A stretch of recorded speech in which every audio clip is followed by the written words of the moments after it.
এই বড় রাস্তার ধারে ছোট চায়ের দোকানে কাজ করত একটি মেয়ে।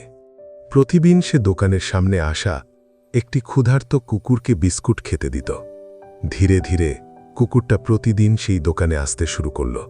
মেয়েটা আর কুকুরটির মধ্যে যেন এক অদ্ভুত বন্ধুত্ব তৈরি হল।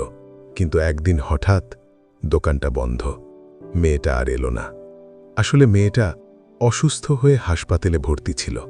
তবুও কুকুরটা প্রতিদিন সেই দোকানের সামনে বসে থাকত। হয়তো সে ভাবত মেয়েটা আবার ফিরে আসবে। কয়েকদিন পরে মেয়েটা আবার দোকানে ফিরে এলো। কুকুরটা দূর থেকে তাকে দেখেই দৌড়ে এসে দাঁড়ালো, যেন এতদিনের অপেক্ষা এক মুহূর্তেই শেষ হয়ে গেল।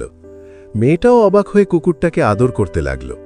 হয়তো সে বুঝতে পারেনি এই ছোট্ট প্রাণীটা প্রতিদিন তার জন্যই অপেক্ষা করত।